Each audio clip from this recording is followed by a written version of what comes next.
it's coming. There we go.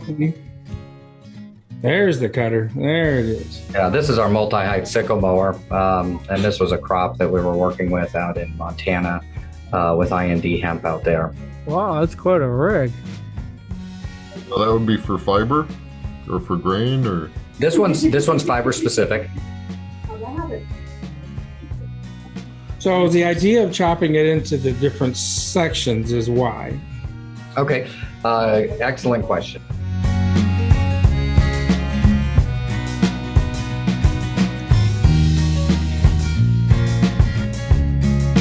Good afternoon. Welcome to the iHemp Hour. My name is Dave Craybill. I'm with iHemp Michigan. iHemp Michigan's mission is to educate, inform, and promote the research, development, and cultivation of industrial hemp here in Michigan. We have friends from Nebraska. We're going to pick their brains about some harvesting equipment. But before we get to that, let's talk to Mike Brennan with the 420 report. What's going on, Mike?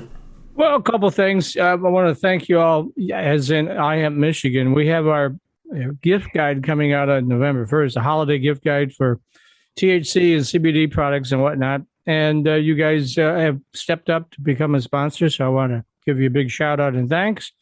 And then also anybody from iHemp Michigan that might be interested in participating in the guide that goes out for 8 weeks through Christmas week. We're discounting what we charge them by 10%, so $50. It's actually $60. And so if you're interested, just let me know at Mike at mimarijuanareport.com. I'll give you all the details. Also wanted to mention that one of the big controversies swirling in the state is the issue over the big cannabis companies trying to drive the caregivers out of the market. The ones that set the medical marijuana up in 2008. And now the big boys and the MSOs have come in and they want to corner the market. Anyway, some bills moved out of the Michigan House on Tuesday that would restrict caregivers to, they're still going to be able to work with 5 patients, but they can't grow any more than 24 plants at their homes. And typically it's 12 plants per patient. That would be 60 plants. So they whack that way down. And now that moves to the full House to vote on. And once it comes out of committee, it's pretty much a done deal. So that's a big change that's coming. And then I wanted to mention that we got an interesting announcement that came across the transom that this group called iHemp Manufacturing, I think Dave might know something about them, is partnered with U.S. Hemp Brokerage out of the Colorado area, and that you'll be doing all these really cool wood-type products. Now, I know you've got the hemp-based Frisbees and things like that. You can read all about it at mimarijuanareport.com. And one final note, a lot of the state's attorney generals are a little concerned because Halloween is coming up, and they're worried that, make sure you check your kids' candy carefully when they come back in. I'm not saying that it's going to be gummies with THC in it, but it could be. And so that's their concern, is because there's now 19 states where adult use is legal. And they just want to make sure parents are aware that, somebody may throw a little surprise into the bag. So check those kiddies' bags before you let them consume. So there was 27 attorney generals actually that are alerting that, because the rest of them are medical marijuana folks besides adult use. So anyway, Halloween, Sunday, just make sure you check your kid's bag, or if you're a trick-or-treater yourself, check the bags carefully before you consume. So there you have it. Good advice. Good advice. So Blaine, you're out on location. Where are you at today? Today, I'm actually at Sackett Ranch. One of my other real jobs that I do is I do food safety. And today we're having their food safety audit that they do every year with MDART. Had a nice chat with them to be able to, this is a little different division than what does the hemp stuff, but still all related in the same family, so to speak. So yeah, doing that today on the road. So you get a little different background that you can see. I'm going to turn, they have such a cool wall. I'm going to turn this around. Let's see how this works. You can see their wall. Let's see if we can see their wall. You see that? There we go. Oh, yeah. Yeah, they've got all kinds of murals on there. They painted on there. It's very cool. Hmm. Yep. I can't even do good stick figures, so I'm always impressed when somebody can do something like that. So, oh, let's see. What do we got to talk about today? Well, just a few things. I want to again mention last week, of course, we had the Hemp Innovation Challenge on last week. I went in and I did a very, very simple process to enter your product into this challenge. Only takes a few minutes to do, and so I was able to do that. But the Hemp Innovation is a competition designed to accelerate the best future of hemp innovations on Earth and beyond, and supporting hemp entrepreneurs, students, and others who are launching the world's most hemp innovations for people, profit, and planet. Prizes will be awarded for ideas connected to technology, software, services driving growth and innovation into food, fuel, medicine, health, textiles, fiber, waste, and sustainable development, as a few examples. So a lot of categories there to be able to enter. If you're making a hemp product, or if you're innovating in hemp space, I highly encourage you to check out this and enter this competition, as well as you could also enter the Hempies, which will be taking place in January at the Midwest iHemp Expo, for competition as well as that. And that has a little cash prize with it as well as the recognition you get for doing that. So we'll talk about that a little bit more. One of the things that did finally happen, and this always takes a long time, but this is exceptionally kind of long, but Biden administration finally appoints a state executive director for the Farm Service Agency. Timothy Boring is who it is. So they finally have him in place. And so now they have someone there. He's from Stockbridge, Michigan, raising a wide variety of grain crops and soil health and regenerative practices. He's president and founder of Michigan Agricultural Advancement, an organization dedicated to improving economic, environmental, and social state of Michigan agriculture. He's also served on the Michigan Ag Commission, Rural Development, and serves vice president of Michigan Ag Business Association. So I think a fine choice that they've got there. I have not met him myself yet, but they have finally got him in place and been approved for that. The other thing that I want to talk a little bit about is that report came out. I got mine in the mail the other day. If anybody's seen this, this is the Hemp Acreage and Production Survey. Dave, did you get one of these? No, I did not. You did not. I'm surprised. Okay. I did not grow last year or this year, but I got this survey. It was real simple for me.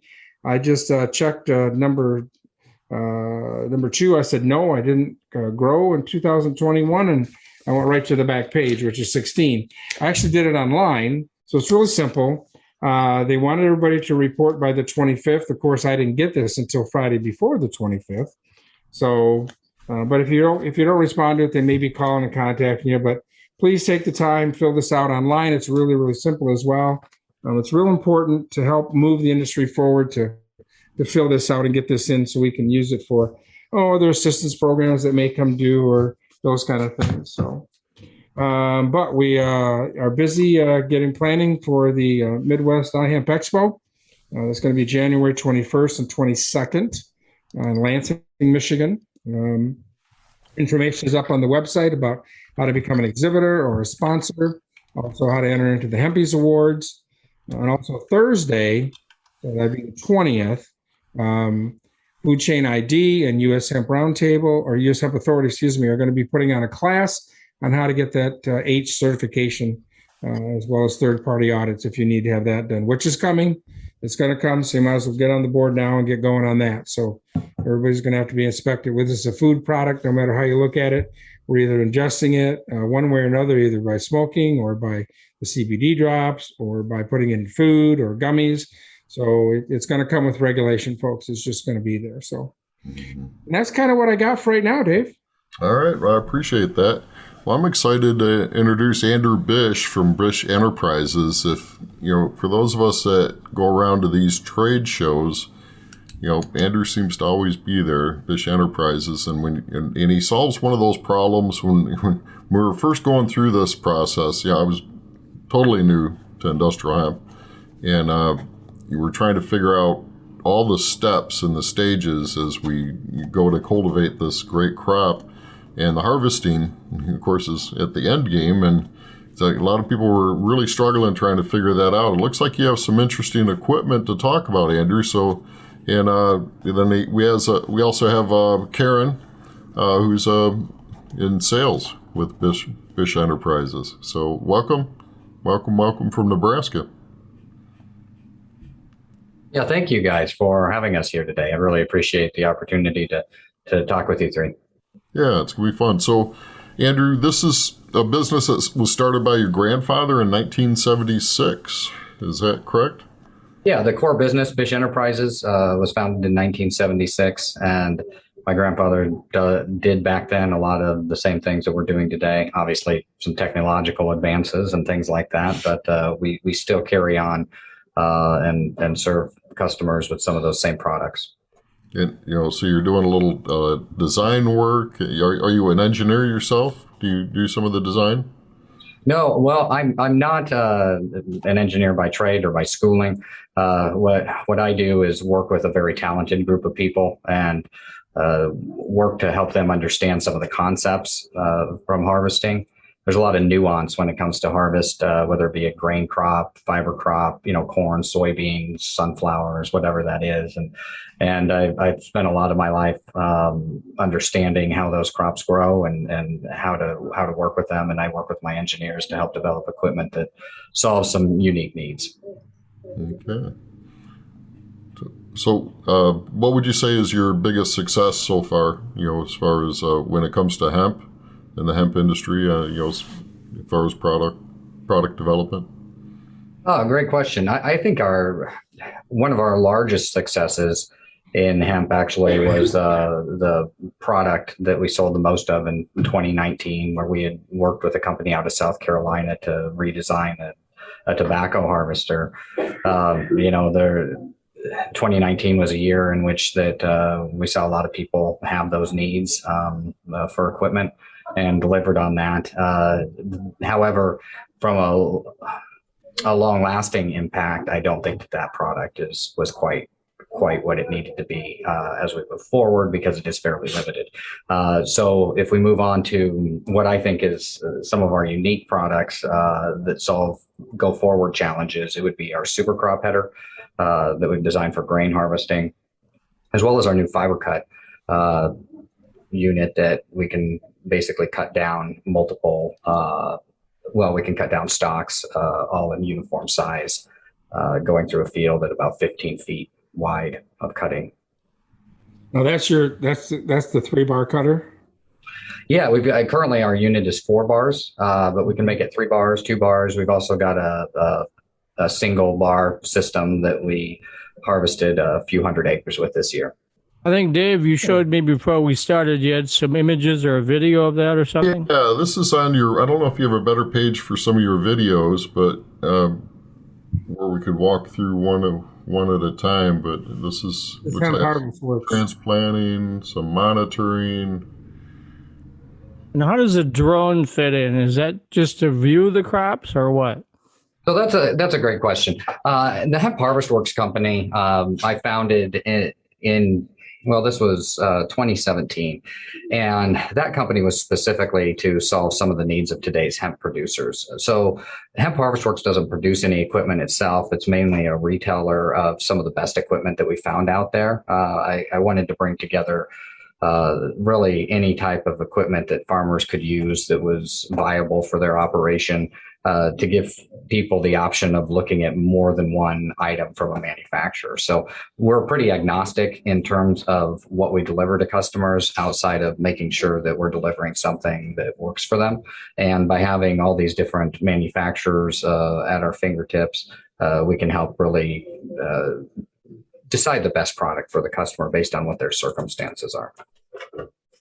So this is different. The super crop is different than I've seen before. That's kind of interesting. Yeah, that unit's been running for multiple years. Actually harvests one of the nation's largest resellers of CBD products right there. And I think that they're out there this week using that. But that design, what we came up with that for was to essentially resolve some of the stock processing that was happening. We designed this header to leave about 33% of the stock material in the field, and then we're chopping up most of the flower. Works very, very good in wet conditions. For anybody that's worked with CBD for very long, once you get into dry conditions, you start to have high rates of loss because of wind and just losing cannabinoid material. But it works fantastic in extreme wet conditions.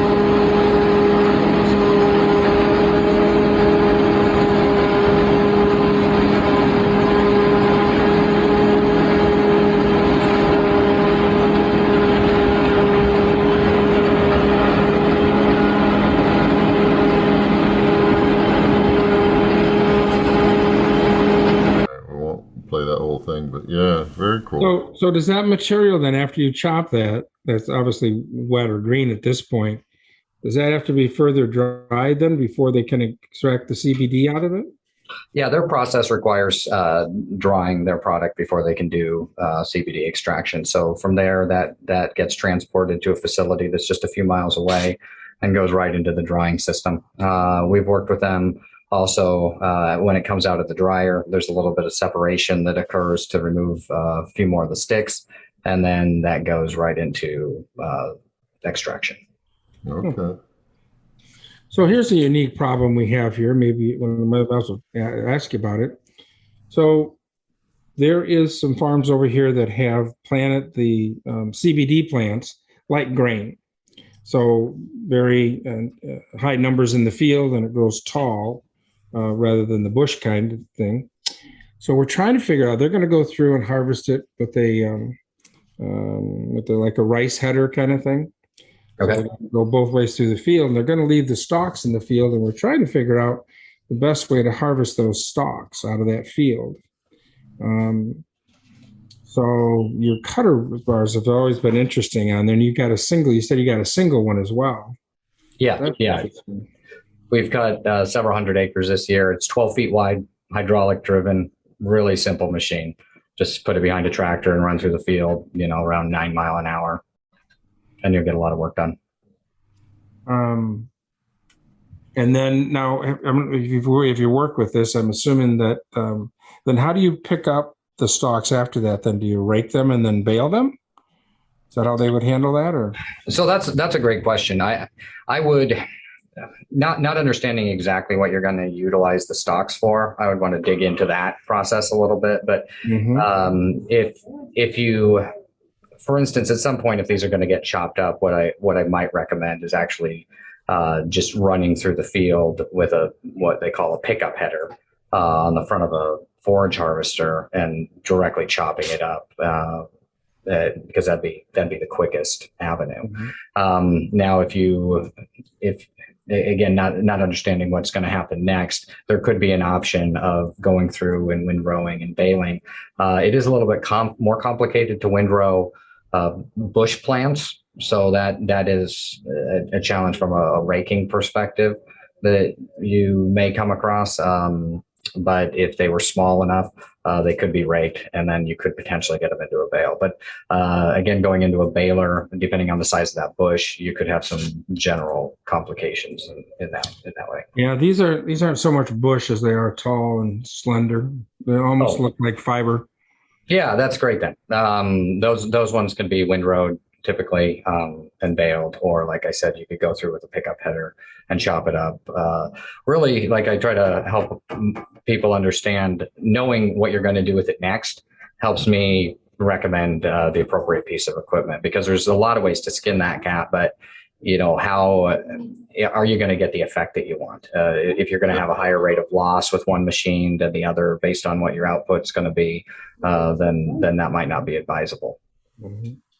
I know this stuff is not inexpensive, but I know it ranges all over the place. But do you provide any kind of financing or work with folks that do for the farmers that want to buy this equipment? Yeah, absolutely. We do have financing options for people. We work with more than one vendor. We've worked hard at trying to find individuals that are interested in providing loans to hemp producers, and we do have some options there. There are some hills to climb with first year businesses sometimes. depending on, collateral and things like that. So there are some regular limitations, but yeah, we've got avenues that we can work with people on. Well, Keren, tell us a little bit about you. How did you get involved with this crazy whole world of hemp stuff? Well, I've lived in Nebraska my whole life, so I've been around agriculture for a really long time. And I had a friend who was in sales and had mentioned doing agriculture sales. And so I looked into it, and Bish Enterprises was kind of really close to my town, which is about 20 minutes away, 30-ish minutes away. So I applied, and then I came here, and it turned out that they're also doing the hemp harvest works, and then on my first day they asked me to go to the Southern Hemp Expo with them, and I'd never been out of Nebraska before, so I was like, sure. And then we went and we did the Southern Hemp Expo. I think I met someone from iHemp Michigan there, asking about Andrew. Yep, Dave, there you go, asking about Andrew and all that, and I learned a lot at that expo. There's like a lot of industry professionals sharing knowledge. It's really inspiring to see how many people want to see hemp succeed. Yeah, a lot of things to figure out. Yeah. Well, I got introduced to Andrew and the company quite a couple of years ago when we first started down this road, actually, just as we were forming the iHemp Michigan thing. And now, Andrew, do you still make the grain harvester as well? Yeah, absolutely. We do a lot of work in grain. We still are heavily involved in traditional row crops, corn, soybeans, sorghum, especially, and sunflowers. And this year has actually been a very busy year in terms of delivering headers for sorghum, which has created some interesting problems from an economic standpoint for hemp. When you look at the cost of commodities right now, then you look at hemp going into this season, it's not as profitable as we wanted to see it. Hemp going into last year was very attractive when you looked at commodity prices, but when you see such high commodity prices, we're actually seeing a reduction in interest on the hemp side of things, just because it's hard to work those pennies out. Mm-hmm. Yeah, well, we'll see how long the high prices. I hope they stay up for farmers, but that's always the up and down, cyclical. Well, the unfortunate thing is the cost of inputs has gone up dramatically. So I think we will see some high prices continue. They just unfortunately aren't translating into the bottom line profitability that we'd like to see for producers. Because that's really how you guys got started, was with traditional farm equipment. Dave, can you bring that website back up a little bit? Yeah, actually, I found better stuff on, just on the Bish Enterprises for the super crop. But where'd you go? I just wanted to show some of this other equipment, some of their other agricultural equipment as well. But yeah, this is the header that actually brought us into the hemp industry. We designed this for sorghum and sunflowers, and in late 2015, we had a producer, actually a custom harvester, that reached out to us and wanted to try the header on a hemp field that he'd been contracted to grow. And we brought out one of our basic headers and learned a few things in the field, and I guess that's where I got hooked on the hemp industry. Realized that there weren't a lot of good solutions out there, and our business is really founded on trying to solve unique problems for producers, and that's fit right in that bill. Yeah, you see all those moving parts, and you think about those hemp stalks getting wrapped around things. I'm sure you've gone through a few trials and errors along that line, eh? This, any issues with the hemp in particular wrapping around causing issues? Andrew? I think we might have lost them. I think they're froze. They're froze. Hello. Andrew, you still with us? All right, now they're moving. Okay. I think. Wonder if, I don't know if this... Andrew, you still there?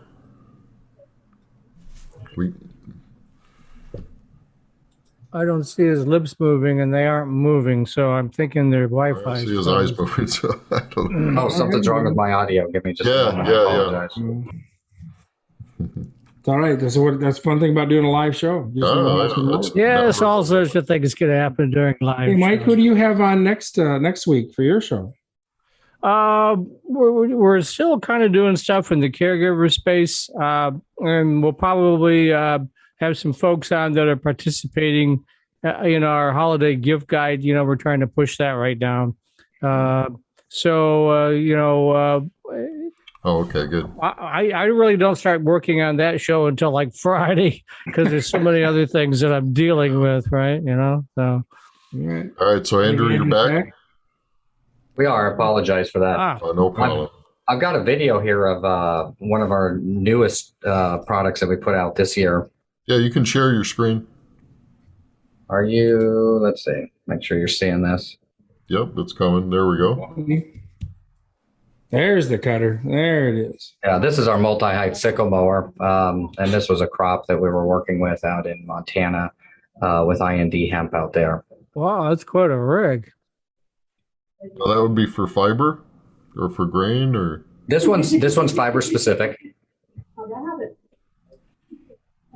So the idea of chopping it into the different sections is why. Okay, excellent question. It does aid in raking, and then when you go to bale and then unbale, it makes it a lot easier. So if you go into, let's say that you want to use a traditional round baler. A traditional round baler is not going to lend itself to having stocks that are extremely long. It just does not work very well. What you end up having to do then is invest in basically like a forage harvester baler, which could run about $250,000 that can handle that volume of material. Or you need to reduce your length of stock so that you can use a traditional baler. So it's kind of just trying to help use some additional equipment that's already out there in the marketplace that people own in these areas, rather than having to go invest in a large specialty baler. So does it still get baled into a round bale, or do you put it in square bales then? This particular group will do it in a round bale. That's their intention, is to do it in a round bale. And we can adjust our size depending on what your needs are. So if your decortication system prefers to take in 3-foot stocks versus 8-foot stocks, we can resolve, we could go 3 foot, 4 foot, whatever that cut height is. What we wanted to do this year was really prove out that we can build this in the United States and that it works effectively. And we proved that to ourselves. And now what we have to do is find some individuals that this harvesting method matches their production. Mm-hmm. So that one the farmer could use their existing tractor and just hook it up behind it, right? They wouldn't have to buy the whole thing, right? Exactly. And then it makes it a lower cost of entry, because that particular machine that you're looking at, a farmer can buy for less than $90,000, which, when you can get south of $100,000 for a piece of equipment, that can really, really help. And then when you can harvest at 14 acres an hour, you can get some really reasonable production rates in that way. Also, one of the things that we noticed was that because of the way that we're cutting the material, it does allow for a faster retting process to occur, because all of the material is not bound up into a windrow yet. So there is that advantage, or, depending on if you don't want retting, that's a disadvantage maybe, but it would aid in drying. It does allow for more rapid drying. Can you show anything that shows how it ends up in a windrow? Can you explain that? I don't know that I have anything to show that. Let me take a look here. So Andrew, when it gets put in that bale, you still need to let it sit in the field for a period of time before you bale it, or can it be baled right away? And will the retting process still happen when it's in a bale, or is it too protected? Well, you shouldn't see retting happening in a bale because your moisture level should be declined to the degree where retting doesn't occur. If you have a wet bale, you probably have a fire.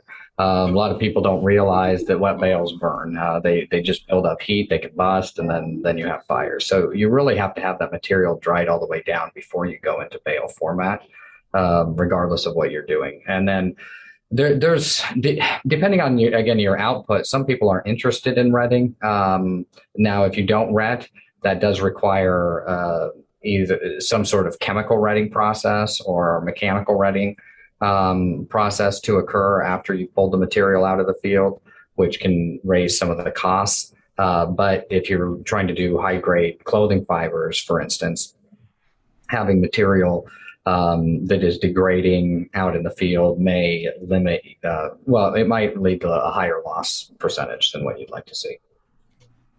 Mm-hmm. Mainly right now, of course, this is my own personal situation, but in Michigan, we're trying to do a lot of the process for the bedding material and also for the plastics industry. That's the thing we're working on quite heavily here right now. Yeah, well, and especially with bedding, one thing that you got, the retting process is really important there, because if it's not retting properly, you could end up in mold situations, high mold scenarios, and from an animal yes, bedding, I've seen that happen as well. That's not desirable, and ultimately we need to froze up again with them. You froze up, Blaine. So a lot of equipment, and I'm going to talk a little bit about their company until we get them back. But there we go. You're back now. Okay, good. Mm-hmm. But yeah, I think, over time, as we continue to grow this crop for more years, we're going to get more information on retting. We actually did a study this year where we grew hemp in 7 different states. We grew 9 different fiber varieties. And we actually collected some material that we had retted for 30 days in all of these different locations. And we're going to compare the retting that was done in 3 different locations in Nebraska versus Iowa versus Minnesota, Texas, Oregon, and say to ourselves, how are these retting in the field in those locations? And then we'll actually decorticate that material and do tensile strength testing to identify what the tensile strength of those different varieties were and how well they decorticated. So we need a lot more data to know some more things, and we're working heavily on trying to uncover some of that data. And after we get this information gathered, we'll absolutely be distributing it to farmers all over the country, just so that they can see what we learned this year. Have you done anything in Michigan yet? We haven't. I know some great people in Michigan. This year we weren't able to put anything together directly with Michigan. We did work with the University of Illinois and their test plot there in Champaign, but haven't quite made it to Michigan from a test plot standpoint. So that would be somewhat comparable. I mean, that's not very far away from Michigan, 100 miles or something, So you're assuming then what works there will probably work here, but don't know.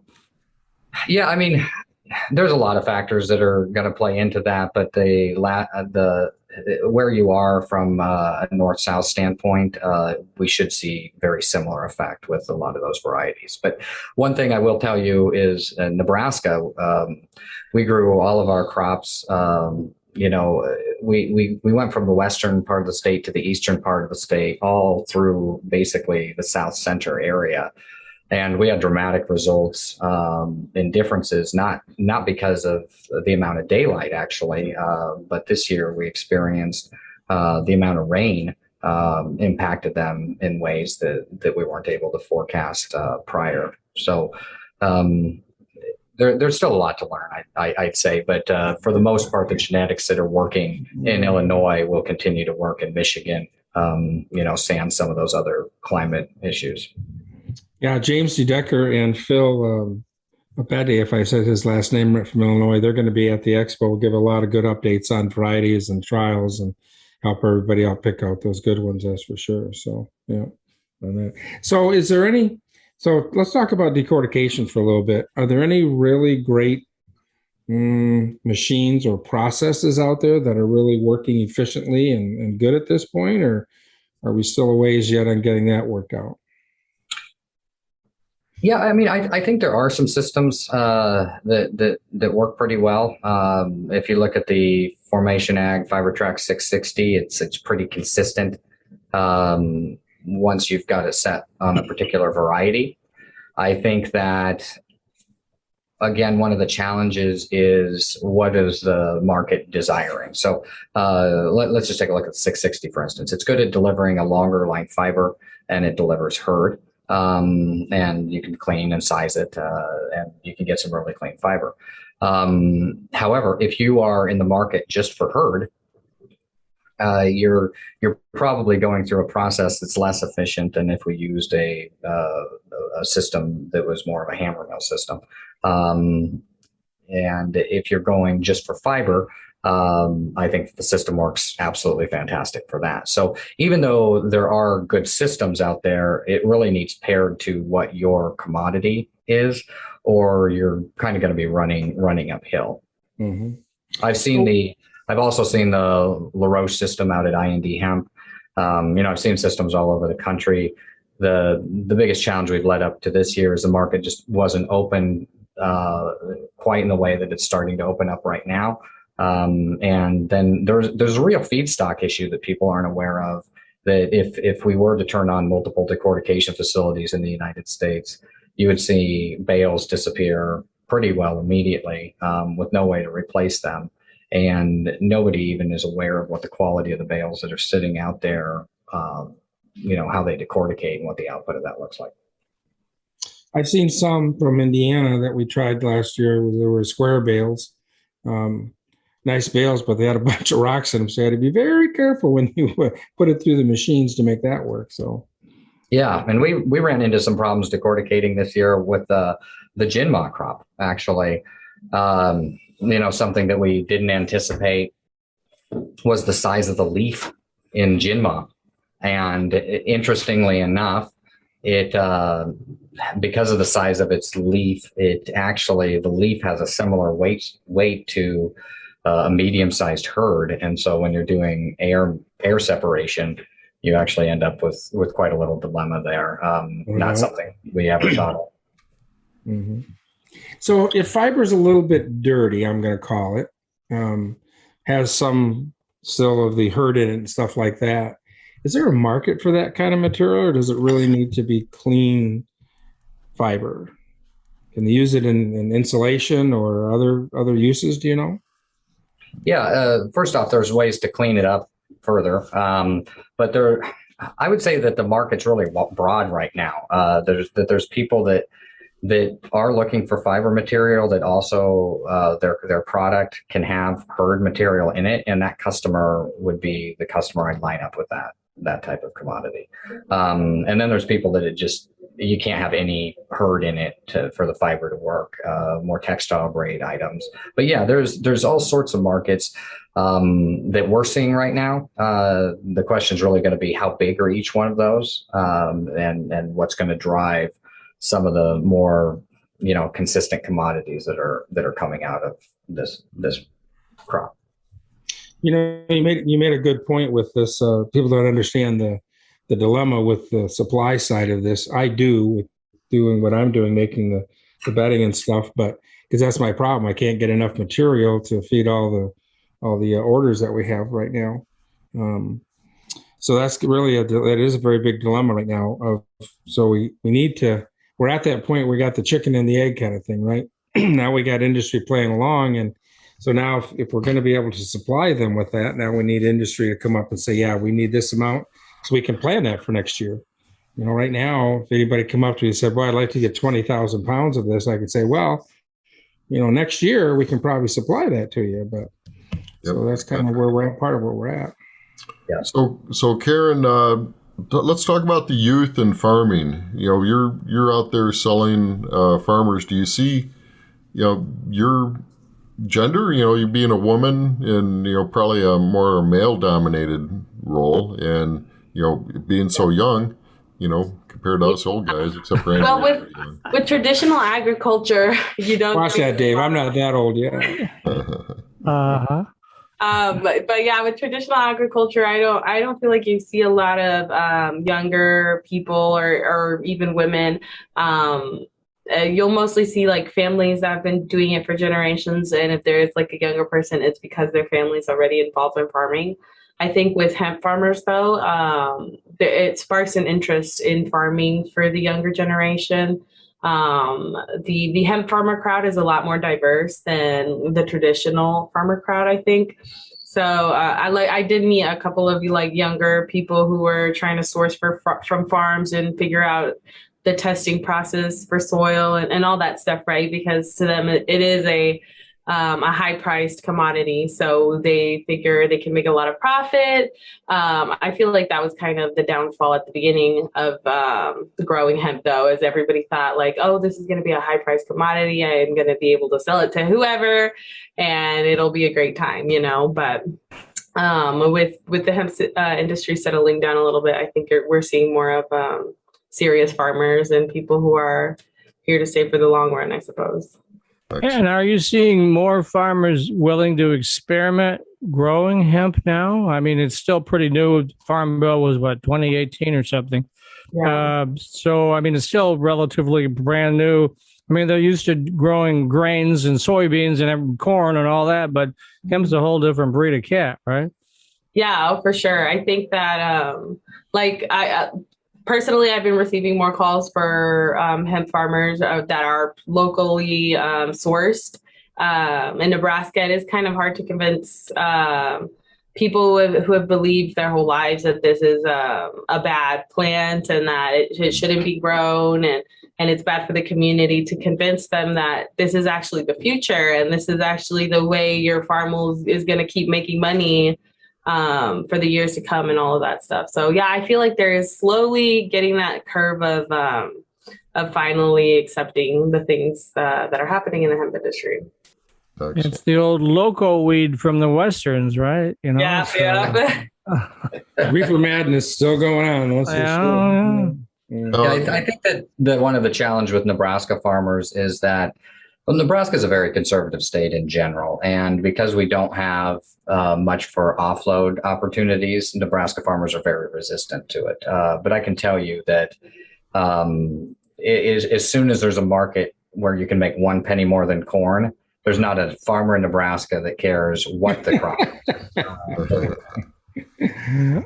Follow the Benjamins.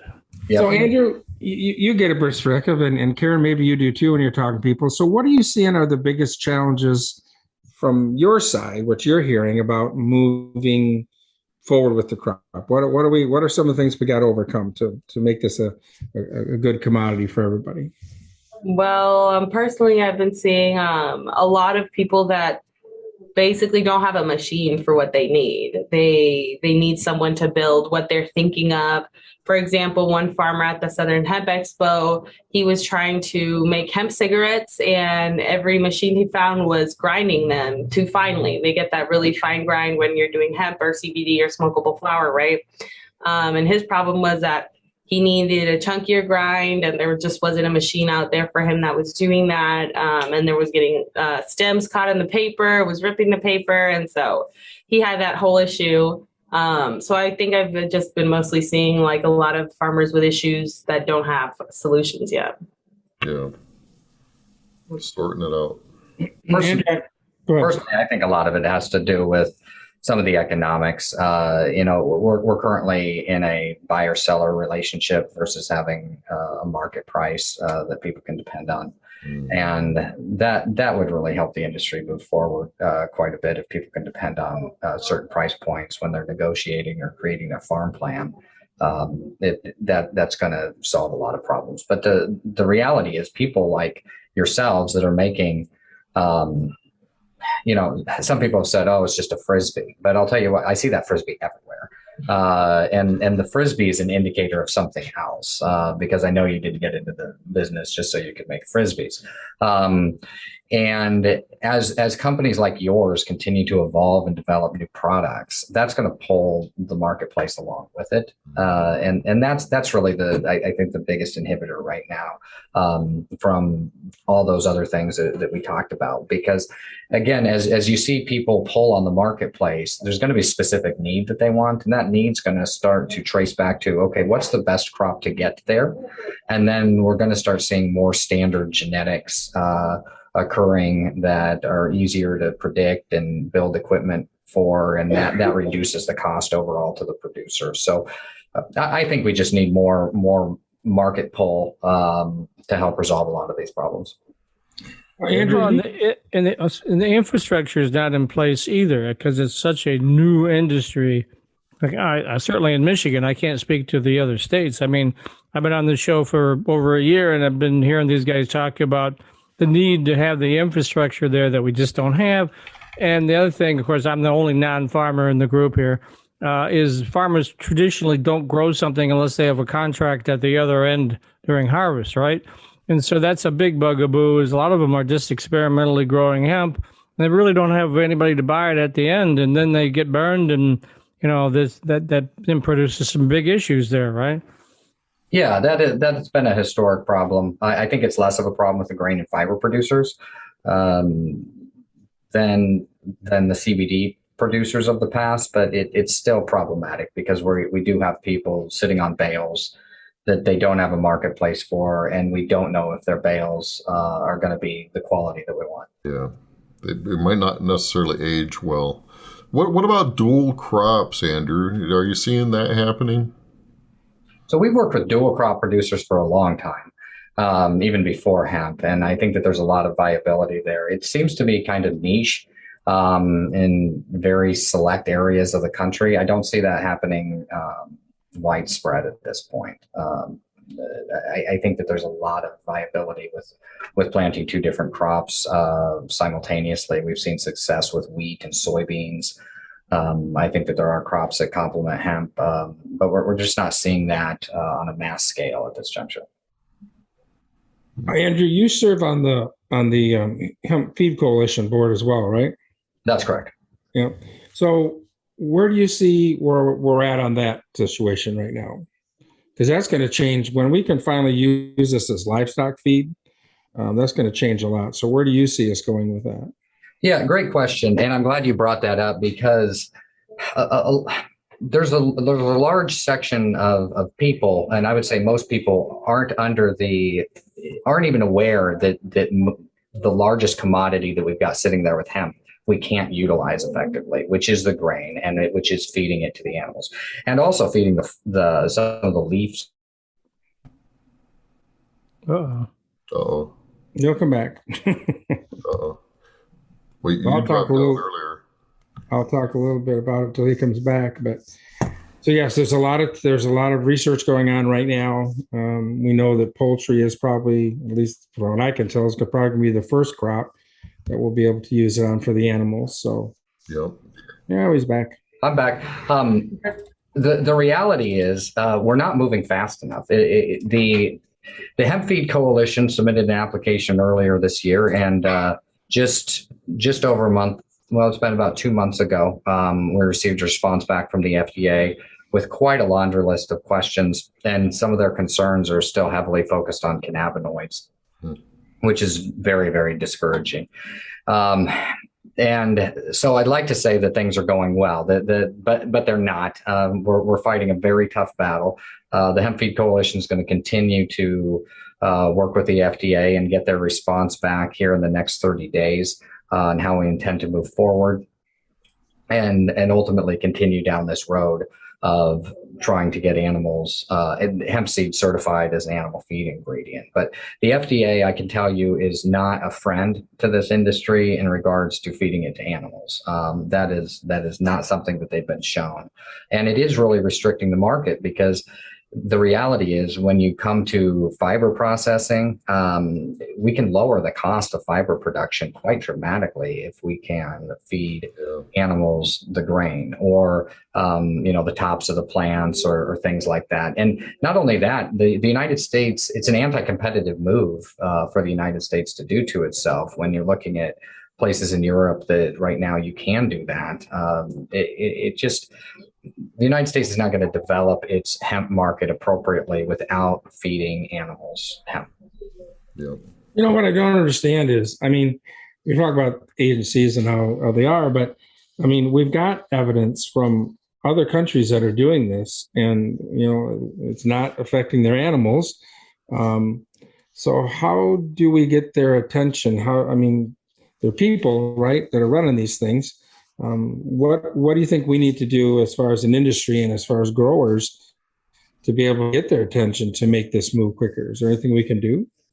Yeah, I think we need consolidated voices in the industry. I think that the hemp industry has unfortunately done itself no favors by having 13,000 associations. Welcome back. I know we will. Am I back again? Yeah, you're back again. There you go. I apologize. We've got really good internet here, so I'm not sure what's going on. But I don't think the hemp industry has done itself any favors by having 13,000 associations. We don't have a consolidated voice as an industry, and it's that lack of consolidated voice that has made it hard for the administrations to really decide how to help the industry itself. So I think the hemp industry is in its own way currently, and until we consolidate these organizations into a singular voice, we're going to continue to run into these same challenges when it comes to administration or lawmakers. They just don't know what to do. Let me ask you, have you noticed any difference? The Republicans were in control for 4 years in Washington. Now it's the Democrats. Any difference, or is that pretty much the same? It was actually easier in the prior administration than what we've seen in this administration, which doesn't stand to reason based on what we typically see from a Democratic philosophy. But the prior administration was much easier to work with. Now, I wouldn't say that they were easy. They were just easy. Easier. It's a relative kind of thing, term. Right? Yes. Well, speaking of easy, you're going to want to stick around. One of the things we always do at the end of the show is we share a recipe with hemp because it's, although we can't always, sell all these things easily online, we sure can make some really cool stuff with some hemp hearts. And Blaine, did you bring your hat? I did. Are we doing This is not really the emperor if you're not wearing the hat. protein pumpkin pancakes this week? We are. Absolutely, okay. we are. I'll get it queued up. But Keren, Andrew, really appreciate you guys joining us today. Is there anything topic we didn't cover that, we need to, anything else you need to share? I just wanted to touch on the hempening a little bit. It'll probably be happening April 16th and April 17th in Grand Island, Nebraska. It's just a community education event about hemp and Delta 8, the different cannabinoids, Delta 10, all that fun stuff. And where would they find out about that? Are you on social media or? Yes, we have a Facebook page. It's called the Justice Coalition of Grand Island. The Justice Coalition of Grand Island. Yes. Okay. What'd you call Delta 8 has been heavily regulated and outright banned in many states. And here in Michigan, in October 11th, it got moved into the Marijuana Regulatory Agency's purview. And you can only buy those products through adult use provisioning centers in Michigan, whereas other states just outright banned it, so. Yeah, I heard Colorado had banned it. Nebraska, luckily, we haven't had a big chokehold on it yet. The DEA has investigated it, at least the local one. So for Grand Island, because when our local vape shop started selling Delta 8 marijuana, smokable flower, and all that stuff, they definitely investigated that. So nothing yet, thank God. To be fair, Nebraska doesn't know when we're talking about deltas in Nebraska, it's definitely COVID related because we're still not up on cannabinoid science here. We're pretty far behind.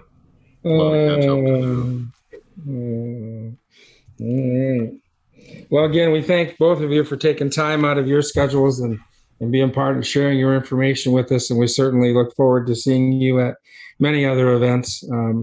We hope you'll come maybe play in Michigan or do something there. We'd love to have you come and be part of that. And remember, Andrew, that any of the machines that you've developed, including the cutter there, we do have in the Hempy Awards. You can enter that in under innovations. Yeah. Okay. Yeah. I will do that. And I always love going north in January. Yeah, of well, course. We promise you 68 degrees indoors. All inside. Yeah, but You have a outside, captive audience. You can hammer close clients all day. You know? Yep. Well, and the beauty is the hotel is connected to the conference center with one of those skywalks, so you don't actually have to get outside and freeze your butt off. A heated skywalk, yes. Yes, a heated skywalk. You don't even have to experience Michigan. Oh, That's right. you can if you want. Mark can enjoy Not it. a problem, but yeah. Oh, yeah, I'll take a look at the schedule. I always like to go out and see, the way that I've been able to develop products is really going out into these farming communities, understanding the needs of the producers and coming back and developing equipment. And so you'll probably see me. I have a hard time sitting here. Okay, excellent. All right. Love that. Well, get that into the Hempies, and who knows, maybe you can go away with a cool award in the end too. So, Yeah. all right, Dave, Mike, anything as we wrap up the show? No. All right. Well, here we go. I do want to say thank you to our sponsors. We don't have them up on our screen right now, but we'll put them on the post production. So Veritas Labs, Neogen, U.S. Hemp Brokerage, U.S. Hemp Wholesale, iHemp Manufacturing, the Hemper, Lakeland Hemp. I think I've got. U.S. Hemp Brokerage. Thank you again for everyone that reaches out and sponsors and supports our efforts. We do appreciate it, and it makes a difference. So thank you. Very much we do. Absolutely. Yep. Protein pumpkin pancakes. Protein pancakes, that's for sure. Yeah. I did want to mention a couple of things. So Neogen has come out with that test for testing your plants for the THC. We're kind of past that point right now, but great machine they've come up with there. So I'm sure that'll be in the Hempies. Matter of fact, I know that they enter that into the Hemp Innovation Challenge as well. I talked to Nate about that. So great product we got there as well. And also, if anybody is doing, this is a kind of food safety related, but if you are doing food safety and you need to have a handbook and the SOPs, standard operating procedures, everything needs to be done. National Farmers Union got a grant, so we can help people do that for free. So if you need some help on there, reach out and we'll be able to help develop that handbook and that whole system you need for food safety. So, all right, with that, we are going to be talking about the pumpkin protein pancakes. Now, they say 45 minutes in here, but I don't see anything in here that takes 45 minutes, especially when you're making them for breakfast. You're not going to wait 45 minutes for breakfast. You're going to do this. So the ingredients are pretty simple. This is so the protein pumpkin pancakes, a fall favorite, serving 6. Ready in 45 minutes. Calories is 179 per servings. It's good for breakfast introduction, and if you like pancakes throughout the day, you can eat them throughout the day. So, so it's real simple. It's a half a cup of canned pureed pumpkin, 2 eggs, a quarter cup of the coconut palm sugar, quarter tablespoon of ground allspice, 1 tablespoon of ground cinnamon, a quarter tablespoon of ground ginger, half a cup of blanched flour, almond flour, baking soda, sea salt, coconut oil, and maple syrup. Now, I always like to add in a little bit of hemp hearts no matter what I do. So, putting a little hemp hearts in there isn't going to hurt, that's for sure. So there's the recipe step by step. You put all the pumpkin mix together and grind it all up and let it sit for about 15 minutes. I think that's the longest part of the whole thing. And the rest of it's all like how you make pancakes. So there you go. And I would definitely throw in a little quarter cup or so of those hemp hearts. It'll really give it a great flavor for that. Today's recipe, we want to give credit where credit's due. This is from, I thought I had it on there. Dave, does it say on there where this is from? Yeah, let me go back to that. It is from Real Healthy Recipes. There you go.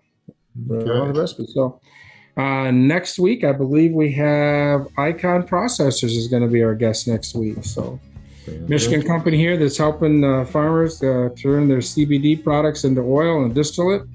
And so we'll have on them next week to talk a little bit about that segment of society and how that's going for everybody. So, all right, Andrew and Karen, one more time, how can people find you and get a hold of you if they have questions and want to talk to you? Yeah, visit us on our website. Go to bishenterprise.com or www.hempharvestworks.com. Our phone number's listed. There's a contact us button. We'll get an email. That's the easiest way to get a hold of us. Or you can find me. You can search for my name on LinkedIn. I'll come up there as well. Does Karen answer the phone when they call or what? Usually, actually, I'm usually the one who is, and I look at the sales inbox. So if you guys then use that contact information, you can get a hold of me too pretty easily. So. All right. All right. Well, thanks so much for playing. Thanks, guys. Thank you. Andrew, if you want to stay on for a couple of minutes, you have to call him, Blaine. You're not going to want you're going to disconnect on our website. So. Okay. All right. Well, I'm disconnected. See you all next week.